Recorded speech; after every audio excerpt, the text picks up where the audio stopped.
Welcome to the latest edition of the Business Builders podcast, the podcast that is dedicated to the construction and trade industry. Today's guest is Jamie Jenkins of JNJ Building Services.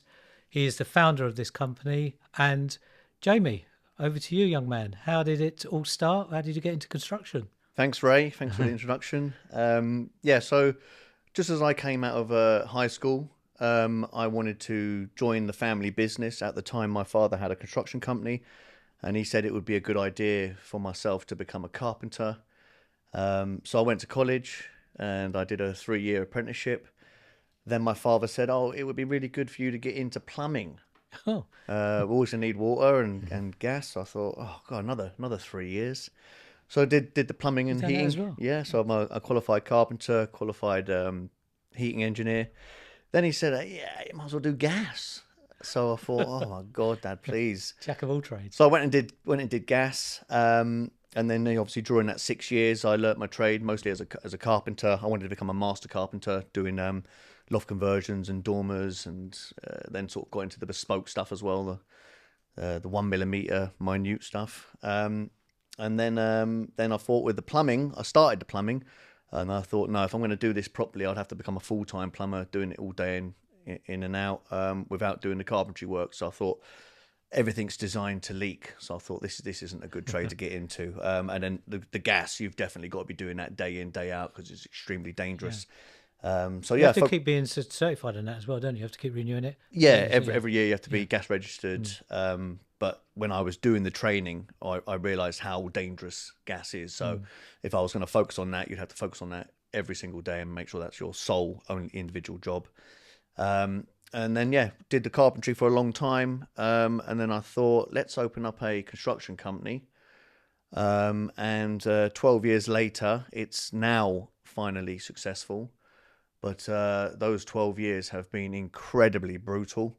Can I just take you back a bit? When you said you decided to start the construction company, was that a conscious decision, or did you end up picking up work, getting people, and it kind of evolved around you, or did you say, right, we're going to do this, we're going to do that? Did you have any kind of plan you was working to? Yeah, so I could see myself not being a carpenter the rest of my life, because you're sort of fixed at that rate. You can only work a certain amount of hours a day. And I thought there's no real money in this for a future. So I've always said I want to be a millionaire and all that. This time next year, Rodney. And I've seen my father run multiple businesses, and I wanted to run a business, not really fully understanding what I was getting myself involved in. But yeah, 12 years ago, I opened up JNJ Building Services. And it gradually grew from me starting out as a carpenter doing small jobs for people, and then you get your first loft conversion. Yeah. And then it grew from there. And I really like that, being a founder, being a director, taking on full responsibility, holding myself accountable, having no one above me. And it's also just been in the family blood from day one. So I was always going to be some kind of tradesperson or a business owner. And that's the route I went, So we're here now, 12 years, and I've got some stories. Okay, give me some stories. Well, I'll tell you some funny stories first. Yeah, so throughout the years, you have some crazy jobs, crazy clients. There's a particular job we did in Ealing, and we were taking out concrete slab and putting in new timber joists. And I said to the client, make sure that when you leave to go to Scotland, that you take all your pets with you. Yeah, so she had 3 cats. She only took 2 of the cats away. So as we were doing the renovation, the cat has crept in underneath the floorboards. Oh, no. I've closed everything up, concreted everything in. Throughout the job, I could always hear, meow, meow, and I'm thinking, what is that noise? Where's this cat coming from? Anyway, finish the job, sign it all off. Client's all happy. We go away. Hour later, client rings me. Have you seen our cat?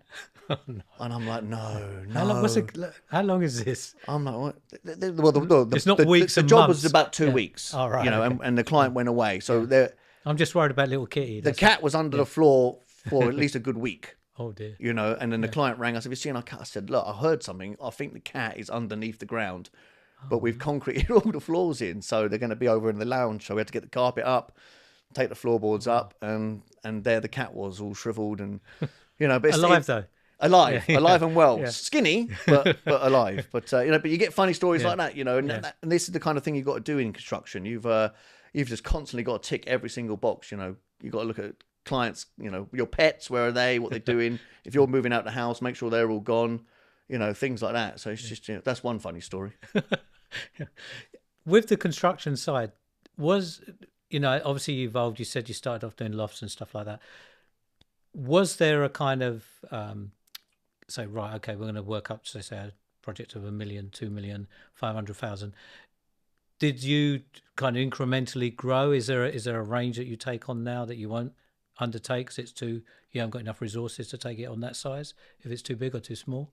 Yeah, so right now, probably the largest scale project we could do is probably 500,000, those types of projects generally take about a year Right. to complete. That's probably the maximum job we could do. We could probably go up to 1 million, but we would need to hire some subcontractors and see the design and everything else. But going back sort of 12 years, we would start out doing small kitchen renovations, bathroom renovations, things like that, sort of 10 to 15,000 pounds, back then. Then you get your first loft conversion and you're like, yes, I've hit the jackpot, but then you underprice that one. Yeah. You don't know what's in, you've never done one before. When we did our first loft conversion, I lost £10,000 on the first job. Yeah. And because we have morals and values and we want our, finish every single job and have customer satisfaction, I absorbed that £10,000, that loss. Did you have to absorb the cost for getting the cat back? No, because it was alive. No, but again, that wasn't really my fault. You indicate to the client, get your cat out here, get your pets out here, but they lied. They kept one in the house. They thought it was going to stay in a room, and it didn't. But no, just On that journey, what would you say, looking back now, I'm kind of putting you on the spot, but what would you say are the biggest highs and biggest lows that you've had during that period? being honest with you, there's not many highs. Okay. Right. The reason there's not many highs for me personally in my story, I've only just come into seeing profit in the business after 12 years, or my family company. Okay. The good parts are you can make clients' lives brilliant by doing a good service rather than the poor quality service from other contractors. And then you can win loads of awards. So, since 2021, we've gone in for loads of awards. Consider It Construction Scheme, we're gold rated with them. That took 3 years to get. Which Trusted Traders has been an incredible endorsement for the last 8 years. So you've got really good wins like that. It's really hard running a construction company, especially when you want to do it correctly, morals and values and customer satisfaction, looking after your staff and everything else. There's been a lot of lows. Not too many highs, but not seeing the money in the business and really struggling, because what I find so bizarre with our government is when anyone opens up a business, you imagine the business into existence. It was never there. It's your imagination. It's your creation. And then there's no incentives for you at all. There's no help. There's just, right, VAT, you owe us this money. And if you don't pay us this money, you're going to jail. Yeah. And I'm like, hold on a minute, I invented this business. It never existed before me. And now you're going to punish me for that. That corporation tax, CIS for all of your subcontractors and employees. No one teaches you this when you actually when just you open on a that, business. because whilst me and you know what CIS is, would you mind just explaining to anybody that's listening? It may be a phrase that we're familiar with. Yeah, so basically, if you employ anyone within the construction industry, or you use tradespeople or subcontractors, you as the company have to deduct their tax. Yeah, and for a long period of time, trade would get really annoyed with working with us because we would have to deduct their tax out of what the price they've charged. Yeah. So what other trades used to start doing was like, oh, will you pay me materials then, and I'll have a small labour. I said, yeah, but that's illegal. I said, well, look, work out what your cost is going to be, full well knowing that we're going to have to deduct your tax. Now, other companies and subcontractors can register themselves to be gross payment. So they get whatever they charge, you fully pay them, and then they'll do their own taxes. But you've got to be over a certain turnover to achieve that with the accounts and that. But I think it's the CIS, is the construction infrastructure or something. I think it's the industry scheme. So they introduced that, and that was quite a long transition. Mm. So things became more expensive because people were doing their labor and materials, and then whatever their price they want to take home, they would then add on their 20% to that. So again, we ended up having to pay people their tax, but what their price they wanted to charge. So we had to end up being more expensive. Yeah. So it's very hard to stay competitive in a competitive market, especially in West London. And especially if you're When that pricing it happens, right and doing it the right and way. it's Yeah. trying to emphasize to people, well, that's how you do it. You got to pay your taxes. Yeah.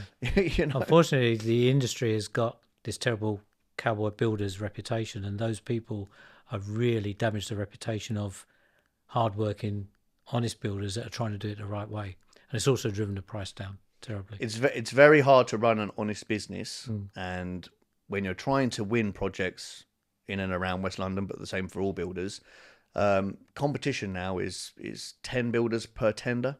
Wow. So we're all undercutting each other just to try and win the job, and we've started to sort of put our foot down now and say, look, that's our price. You know, we need to be at that price to be able to run our company. Yeah. And all these construction projects we're taking on, you know, they're 3, 4, 5, 6 months extension, loft conversion, you know, things like that. So we've got to pay company overheads, 2 directors' salary, my salary, all the overheads of the business. So I said, our profit on your job isn't really company profit. The profit's paying just to run our business. So at the moment, we're needing to do sort of 6-7 months of work to pay the business.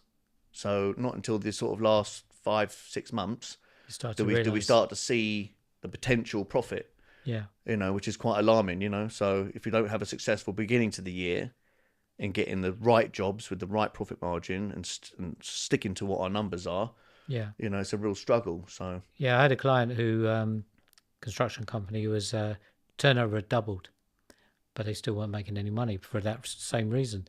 They're taking on work. It's best to win one job with margin than take on 3 jobs where you're basically just keeping busy. yeah, you're gonna spread your team Too thin, yourself thin.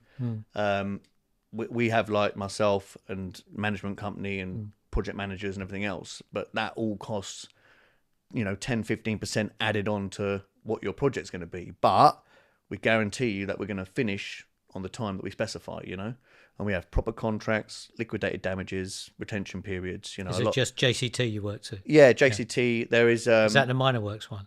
you got minor works. We use a lot of homeowners contracts, which are less clauses, Less onerous, you know, a little bit easier to do. We don't want to have liquidated damages right at the end, like getting punished, because most of our jobs, the only real reason they sort of overrun would be because of client supplied items. You know, we order some tiles from Italy. Oh, they're not going to come for 3 weeks. Yeah. But you need them then. And then the job's delayed 2 weeks. And then the job ends a little bit late and they're blown to blame us. I'm like, no, hold on. Dealing with general homeowners, who are not commercial or residential, they don't understand some of the idiosyncrasies within construction. Yeah, and it's very, very important at the beginning of a job to price it to everything that's needed to around about 98%. A lot of tenders that we get, there's about 15% missing, and clients You just do contingencies on that. Yeah, so we generally go with a 5 to 10% contingency on most of our projects, but that still doesn't cover the 15% that hasn't been designed at the beginning. You know, for example, coving, Victorian coving, or, you know, master plastered coving, or whatever it is. That's like basically £80 a metre, and can go up to £100 a metre. Do you fix your prices for, say, 3 months or a period? Because the way, well, especially in the world as it is, but material prices are up and down, you know, so generally up. Do you hold them for a while? Because that's obviously eating away into your margin. So prior to the current world situations that we are in, most of our jobs are generally about 4 months long. So we don't ever really see any massive change in material costs within those 4 months. So it's generally a tender process from an architect that's been appointed by the client.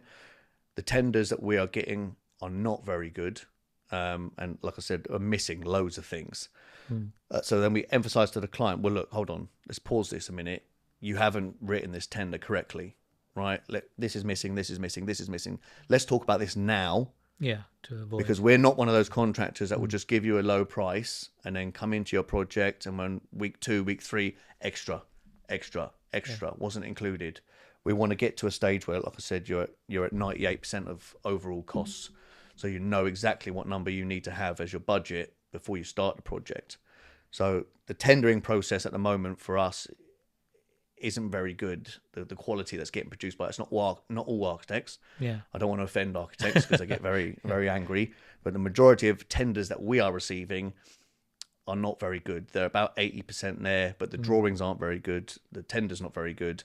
And then what we're pricing and indicating to them isn't the real number that the client's going to receive throughout the whole project. And then 6 months into it, whatever it is, whatever the time frame is, that's an extra. You didn't work out the cost for that. Now they're only going to the market now to see what the costs are, and then they're realizing can't afford it, and then they're gonna have to go with a different product or not do something. Yeah. So it does have implications, doesn't it? Yeah. You mentioned, going back a little, you mentioned obviously if anybody's listening to this that is, say, starting a building company, in a building company, you mentioned some of the lows. Were, other than the financial side, what particular lows kind of would you say have impacted you or impacted the business? Oh, so many.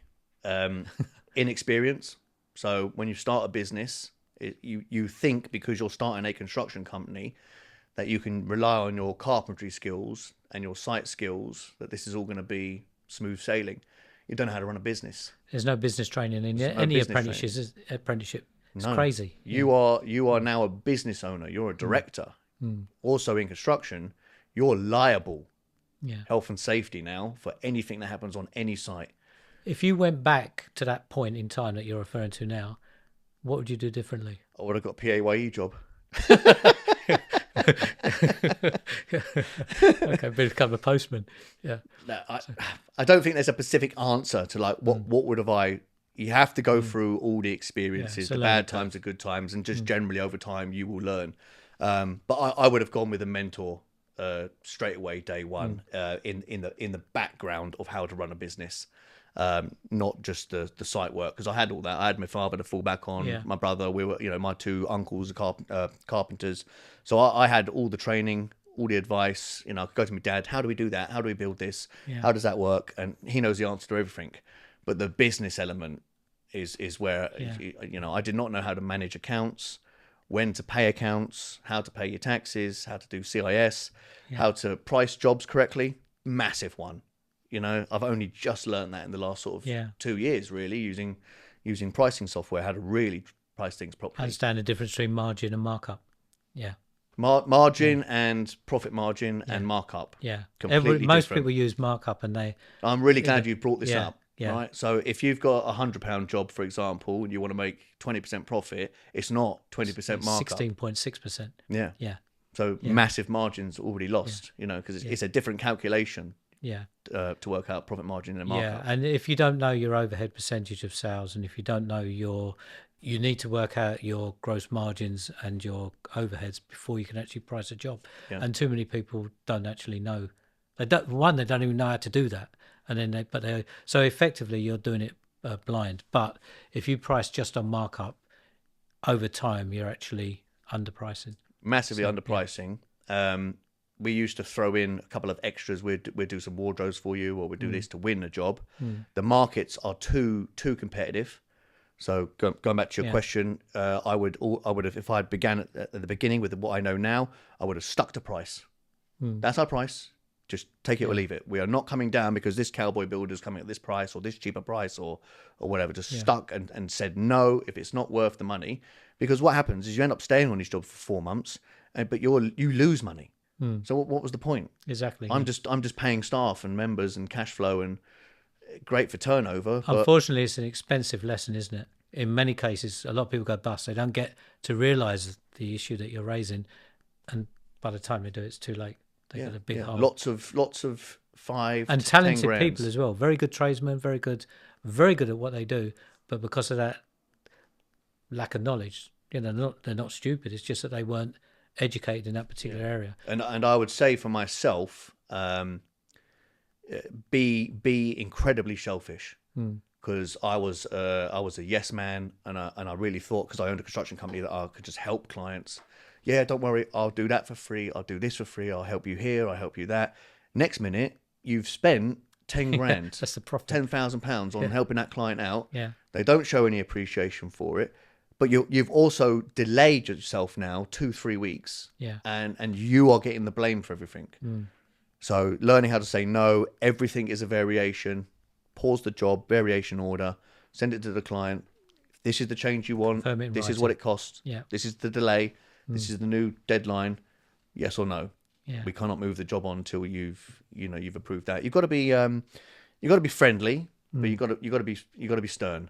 Yeah. And I learned that through losing tens and tens of thousands of pounds on profit margins. Yeah, I think a lot of us, I've had construction companies, and I've learned by default, which is not the best way. And because you want a review at the end. Yeah. You want, especially us being trusted traders, we want a review at the end to build our portfolio up. We want more work, word of mouth. So yes, I'll do it for you. Yeah, I'll do that for you. I was in churches. I was doing charity work. I was just nailing myself financially. Because that's the number one thing. Yeah, with obviously with the business that you do residential. In terms of anybody listening, because a lot of people I know, they go into it's different in commercial, but in residential you just go in. You can get deposits. Most get deposits, but the amount of people I've met that don't even ask. So is that something that you've built into your model now? Is there a certain percentage, or is that trade secret? I don't know, but is there a kind of a way that you approach that with the client now? Yeah, so one thing from the very beginning, I get deposits. You must have that initial cash flow injection to work on someone else's house. Why would you, as the contractor, be spending your own money on someone else's house?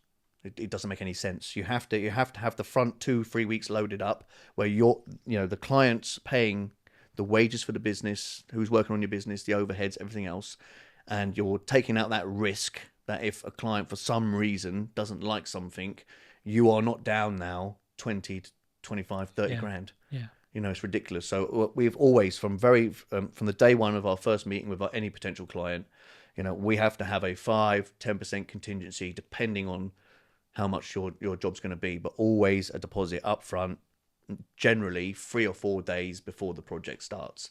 So we'll have all the contracts signed, health and safety, everything done, everything in place, and then a schedule of works and a program, and a schedule of payments.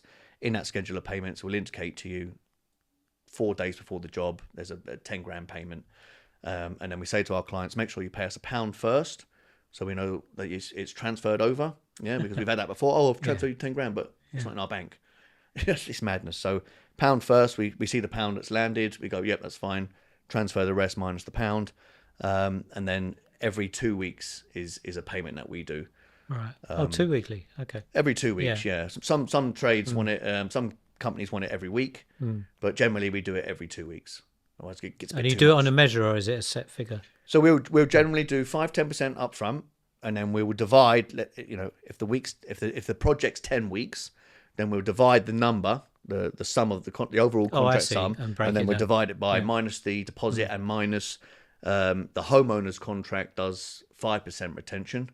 A minor works contract will do 5% retention, but 2.5% payment on practical completion. It's on PC, and then 2.5 held for the 3 or 6 months you do. So we will take the retention payment already out the sum, leave that as the last payment.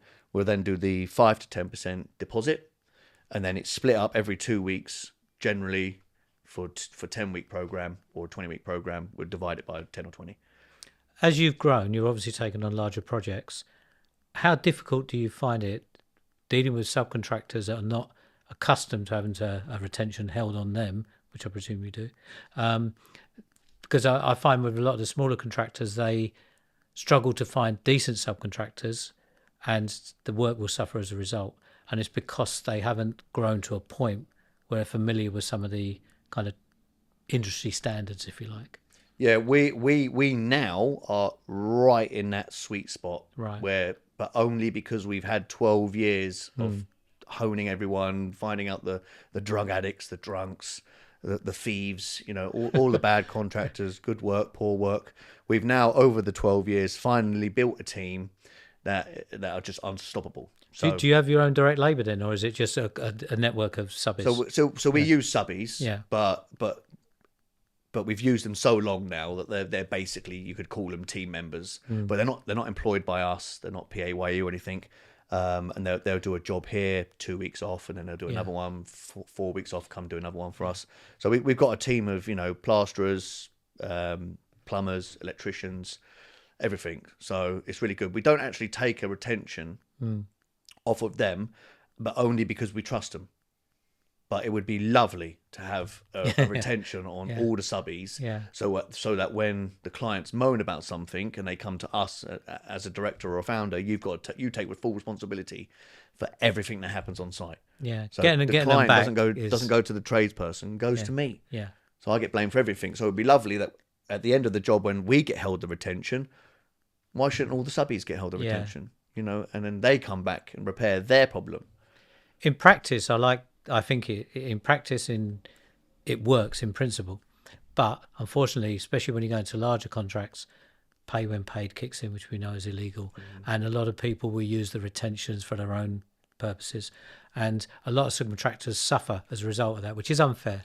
I'm not saying you do it. I'm just saying generally in the industry, especially in commercial. No, but what you're saying is I know what it's like to not have money in the bank. HMRC chasing me, clients chasing me. So we generally pay all of our subcontractors on time. That's that moral thing. Whatever they want. If they want a deposit up front, they get it. Because I understand that they've got to run a life. And we've built the trust over time. So generally, how we work, we have a no blame culture. So if a plumber does something wrong, they're just going to straight away tell us that we've done something wrong. I've faulted there. I'll repair it. Don't worry. And that's what all of our trades like, but they weren't like that. You'd have the architect. That's a great culture, because this, embrace a culture of mistakes, if you like, because just own up to it. No one's gonna, as long as you don't keep making the same one. The plumber sometimes, there's leaks, but it happens, But if it's we've never had a major problem, but if it is a major problem, you don't want them to hide it and create more problems. We're covered by public liability insurance, all risks insurance, everything else, and so are all our subcontractors. So at some point, if something does majorly happen, we're all covered. But generally, you just admit it, and we come to a negotiation, say, look, we'll take half the cost for you, but you need to repair the plasterboard, the leak, because if there's any leaks in any buildings, it's not just, it's repairing the damage, carpenter, then it's coming in with the plasterboard in, plasterer. Finding it in the first place is interesting. There's 3-4 trades getting involved in there, and £250, £300 a day.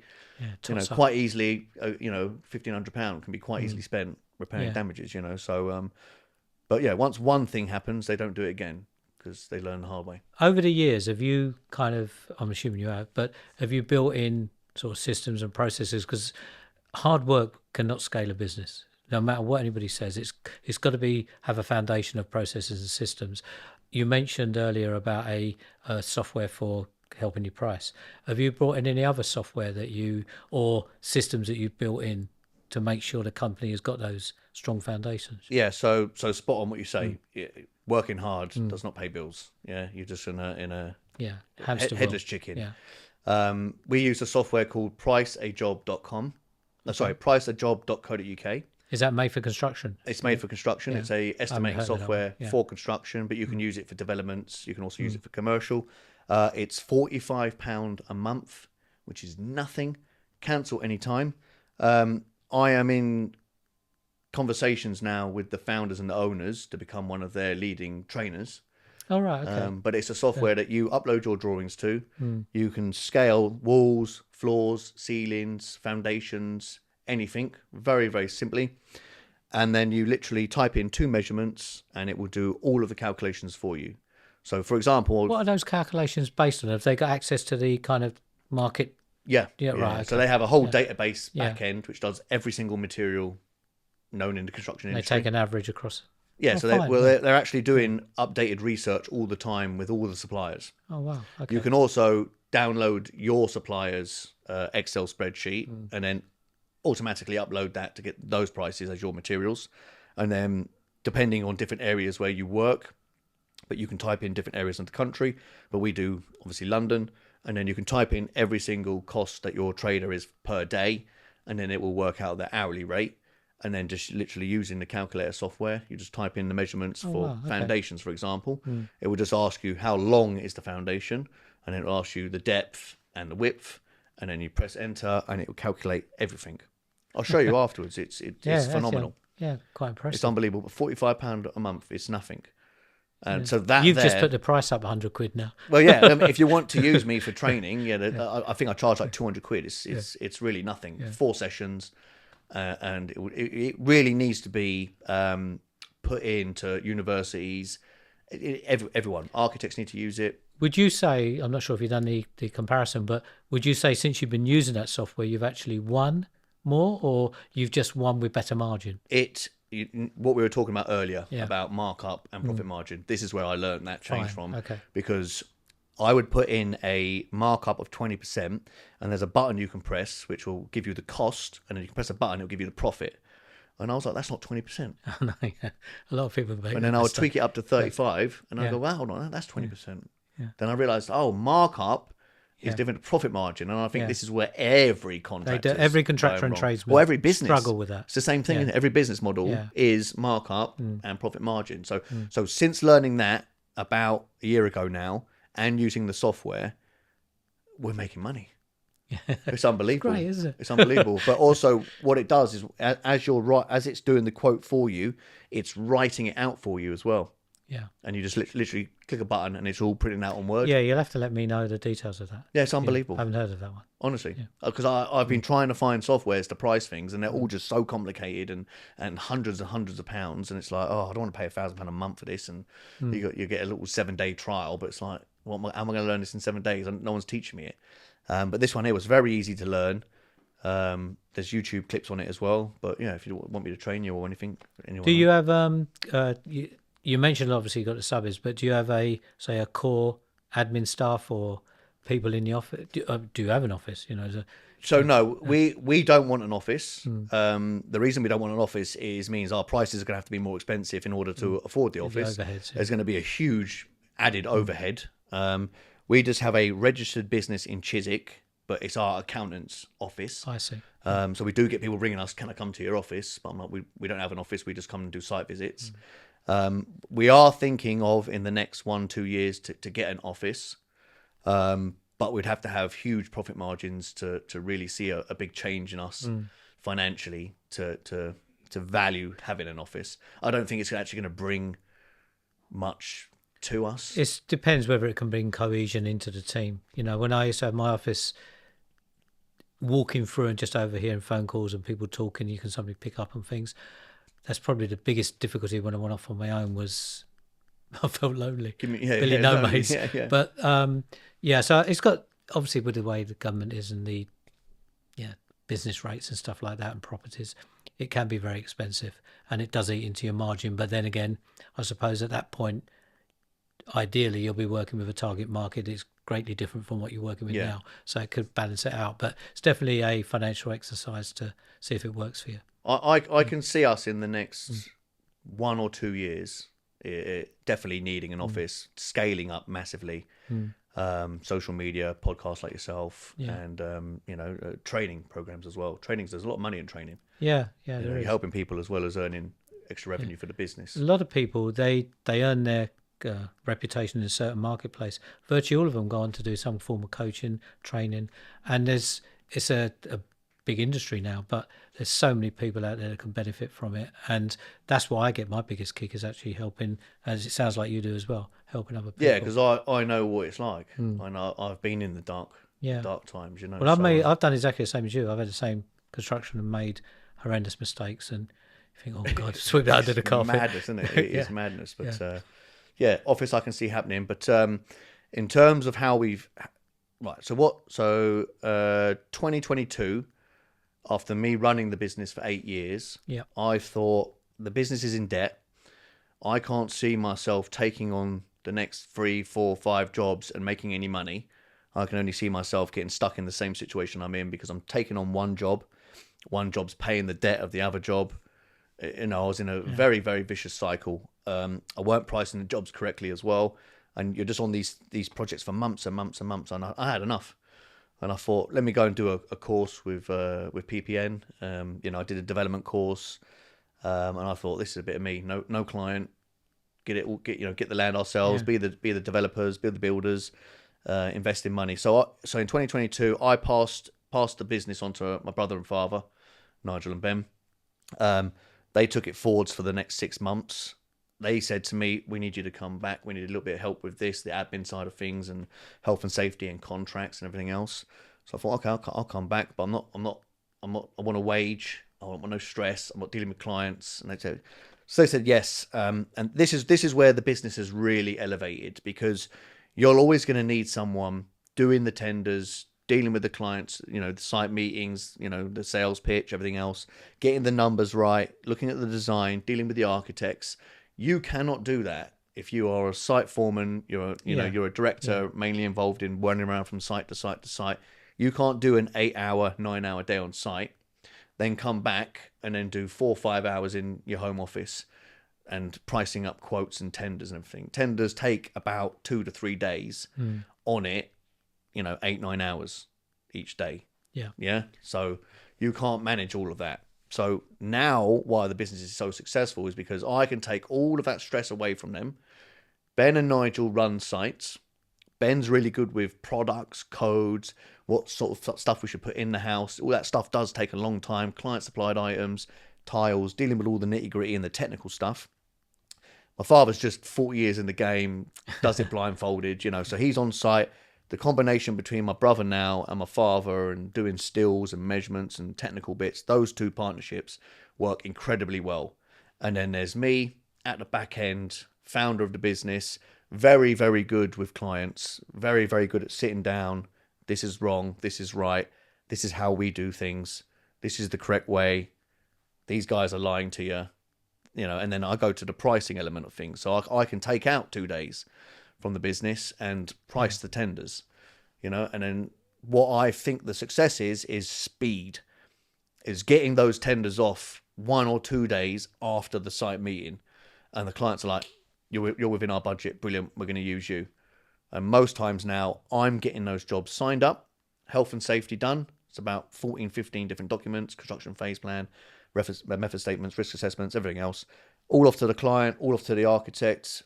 They'll be principal designer. We can also be principal designer. We're qualified in both. And then all of that is signed up.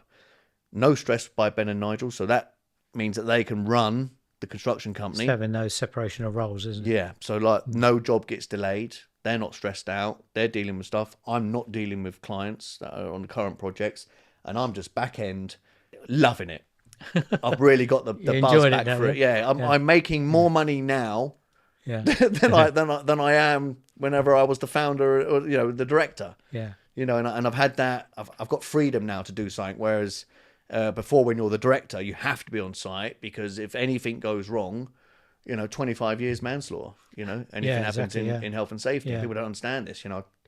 Go on to sites, wear your hard hat. Yeah. Why are you not wearing your hard hat? I always found that was a major difference between resi and commercial, is you just cannot even approach a site without the health and safety. But unfortunately, there are a lot of contractors that will undertake resi because the client doesn't know what should and shouldn't be done. There's a big problem. It worries me. Yeah. It's something major is going to have to happen, unfortunately, for then the change to happen. Yeah. One of the big things that I see in the industry is anyone can be a residential contractor. There is no government entity or Consider Construction or anyone verifying that you can be a contractor. It's ridiculous. No, it's I've got a hand store. I'm a carpenter. Yeah, it's ridiculous. $14.99 or 100. I think they increased it. Company's House, £110 now, or something, to be a registered limited business. Yeah, that's all it is now. That fee, and now you're a contractor going into the market, not understanding health and safety and what the damages you can do to trades, yourself, clients, the public. And also the contracts and the implications of contracts. Because they don't understand it, they disappear. Yeah. And poor clients. Basically, so 50% of our work in the last 3 years has been repairing poor contractors' work. We're like going around West London. Awful statistics, though, really, isn't it? It's shouldn't shocking. be. Yeah. We had one client, and I mentioned this on the other podcast, but I had one client. We were the fourth contractor. What, putting things right? No, fourth contractor to finish the job. So they had three before us, and 15 major structural issues with the property. They had, when you do the dormer loft conversion, the dormer cheeks weren't sitting on anything. No steel, no double, triple timber, nothing. The stairs, I'll show you some videos later. The staircase was one tread higher than the finished floor. They had the insulation all wrong. They had the joist all wrong. The stills were all wrong. So we had to go back to the structural engineer, meeting with them, building control. He didn't even know anything about health and safety. Just not registering it. But the big important thing with that job is we had to deal with all the neighbours.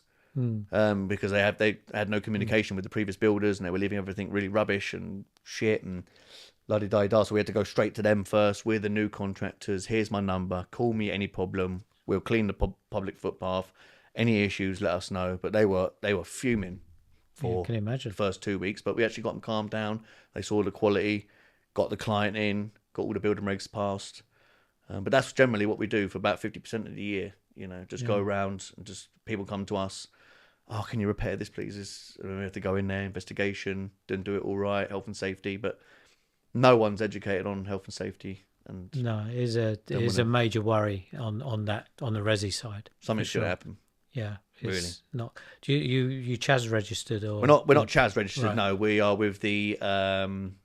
We're one of the safe contractors. Right. Okay. With the that's a government one, isn't it? The Olympia construction line. Yeah. But we've done all the training in health and safety. Principal designer role we did with the RIBA.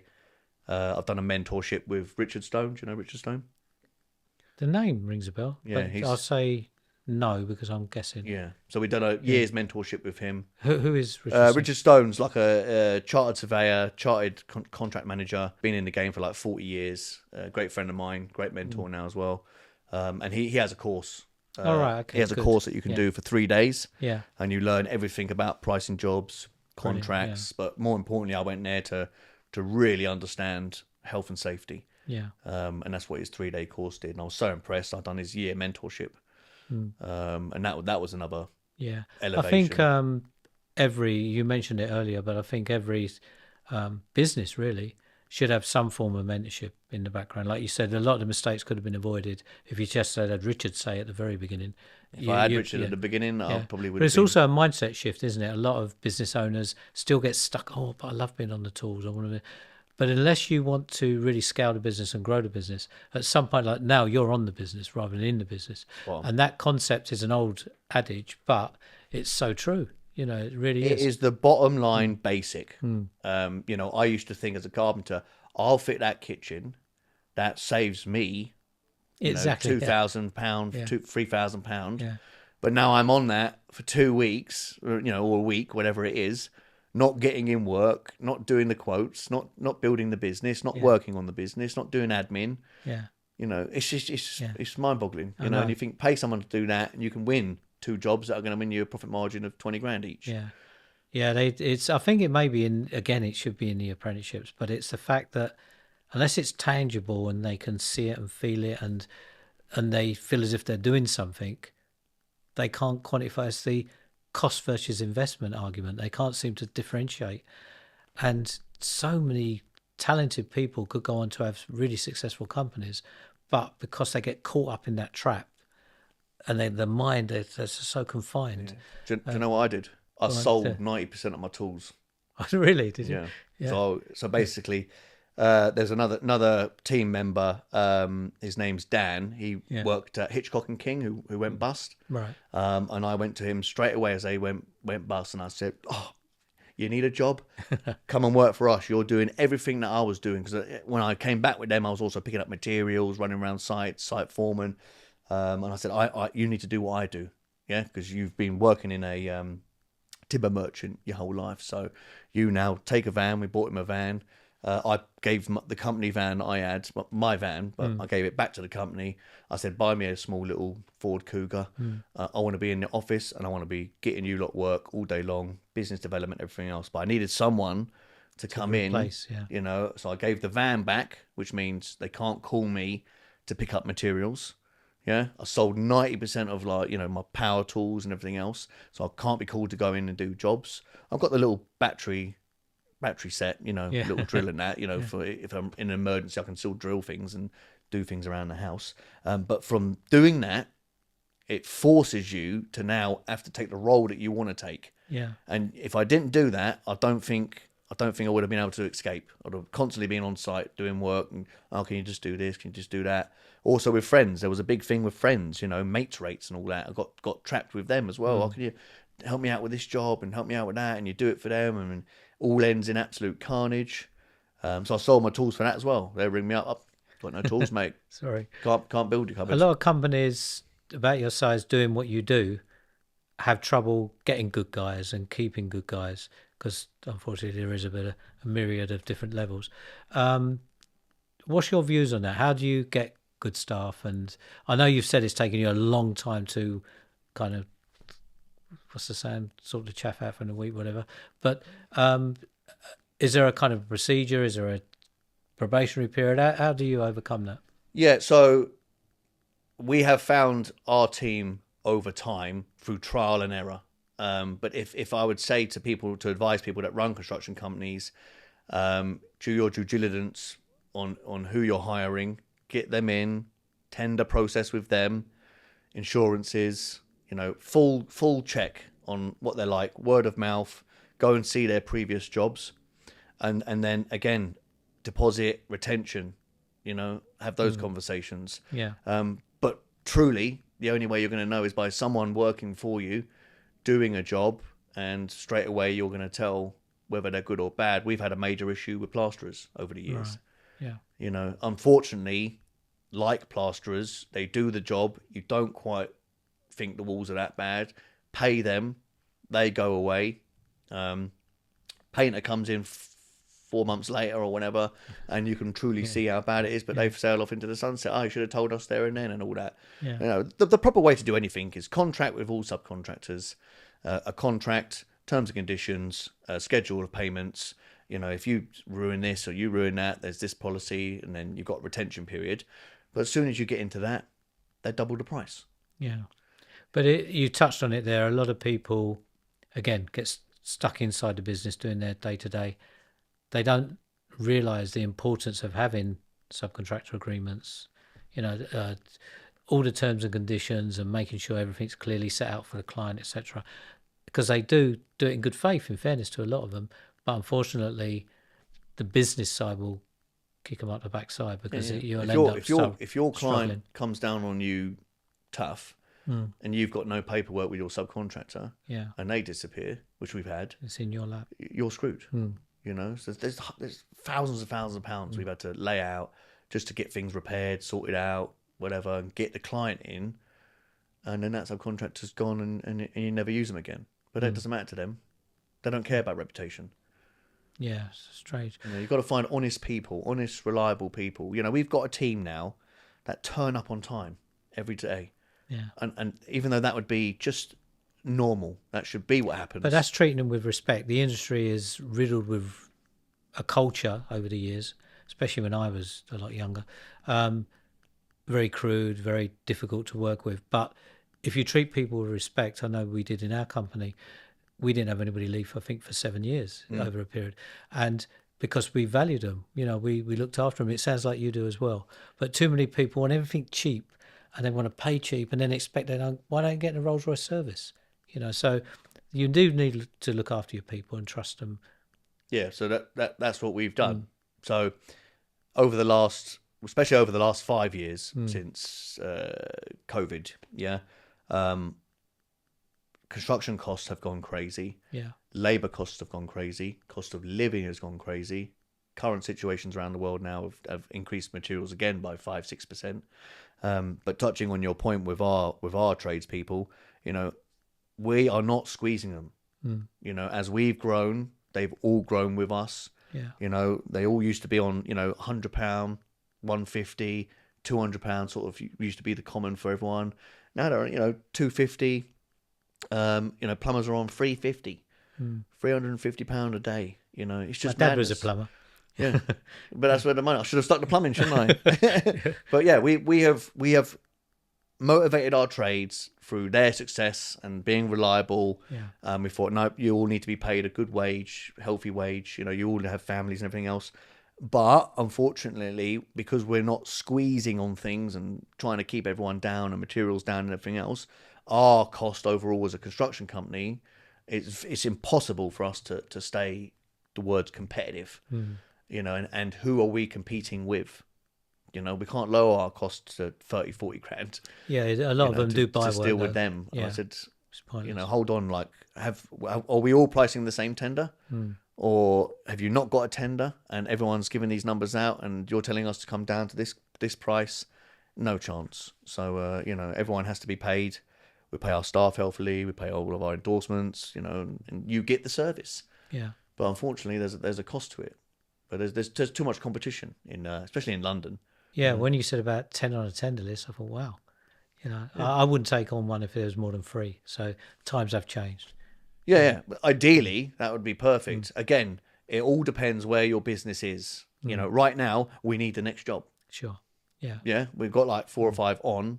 In about a Coming month's to a time, close, they're yeah. all going to be closed. And unfortunately, we've got to look after our staff, you know, that want work, or subcontractors. Even though they're subbies, they constantly want work with us, you know. And Yeah. if we don't have work for them, they're going to go somewhere else, get busy on those jobs. So because right now we need a job, we'll take on any tenders, look at anything, and Yeah. we'll probably lower the price a little bit less than what we'd normally charge, a little bit of a less profit margin. So it all depends on where your construction company is Yeah, I right understand now that. Yeah, everybody. with work. But yeah, we need that job right now. So I'm out there hunting, loving it. But everyone's like, oh, we haven't got planning yet. It's like, oh. What is the future? What does it hold for J&J? Is that just going to kind of travel on in the background doing the jobs as it is, or is it looking to expand, going to new markets? And if you're sitting on top, what's your kind of aspirations? Well, we want to get into the developments. That's where we want to take the whole business. We want to be proper developers, and we want to utilize what we've built with JNJ Building Services to be the contractors, us to be the developers, and that's where we see the large £500,000, £600,000, £1 million profit in getting. But you have to get the right of course, project, right land, whatever.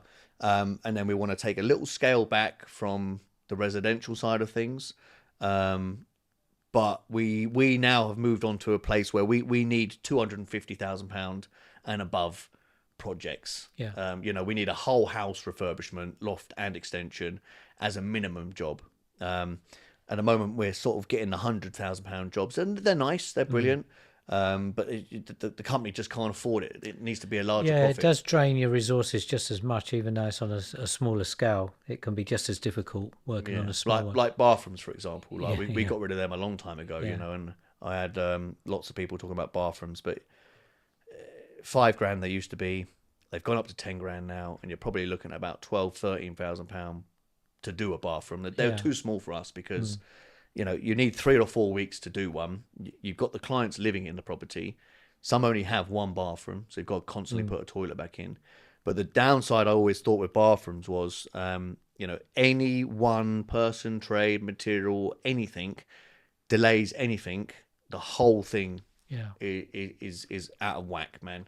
You have a lot of arguments all working on top of each other, and And you've only got like a 2-3 grand profit margin.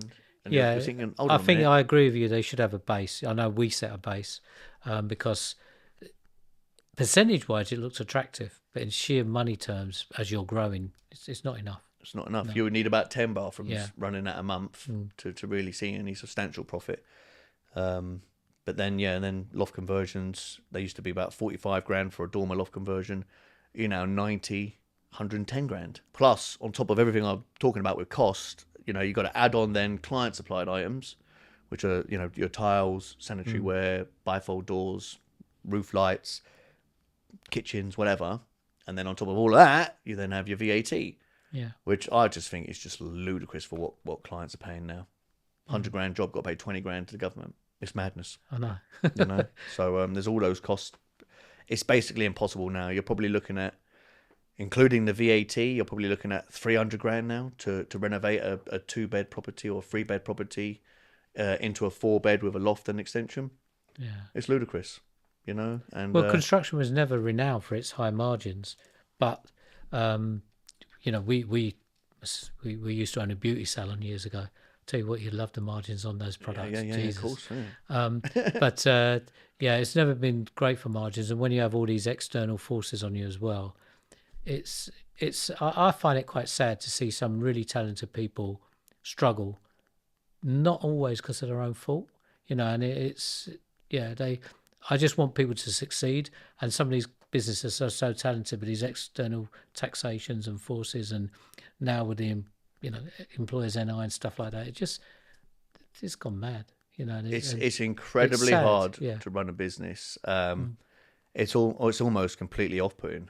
I don't see where the incentive is anymore for an entrepreneur, for a business owner. I done an exercise the other day for a client, whereas if they were taking on somebody at 30 grand, for them to break even with that person at say 65% utilization, that's going to cost them 71 grand to cover that person's costs. Yeah.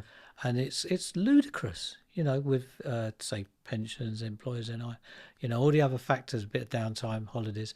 It's impossible. Yeah, it's tough, very, very. It's impossible. Tough. Yeah. And like I said, there's no incentive. Everything's just punishment. Yeah. You know, brown envelope, brown envelope, brown envelope. I hate brown envelopes. Compete with that. Right, we're coming to a close. Yep. First of all, I'm going to ask you a couple of questions. First, if anybody's listening to this and I know you've gone into such detail and you've explained so many different ways of overcoming problems, but if there's any particular, say, golden nugget that you would pass on to somebody listening to this, what would you say for a small or growing building contractors? What would you suggest? Don't fall into anything luxury, keeping up with the Joneses. I would get massively fixed on accounts, money management. Number one, get your prices right, and just work your arse off and be selfish. That's good. That's that one. And how can people reach you? How can people contact you? Obviously, this will go out to the audience, but anybody listening to this, if they want to contact you directly, where's your link? Yeah, so Instagram, JNJ Building Services Limited. Follow me on Instagram. You can follow our Facebook page, JNJ Building Services. You can follow me, Jamie Jenkins, on Facebook. LinkedIn as well. I'm on LinkedIn. And then our website, jnjbuildingservices.com. Okay, marvellous. On that note, thank you so much for your time. I really enjoyed talking to you, getting to know you, and I can only wish you every success for the future. Lovely. Thank you, Ray. Thank you for having me on. It's been a pleasure. Great. Lovely. Cheers. All the best, mate.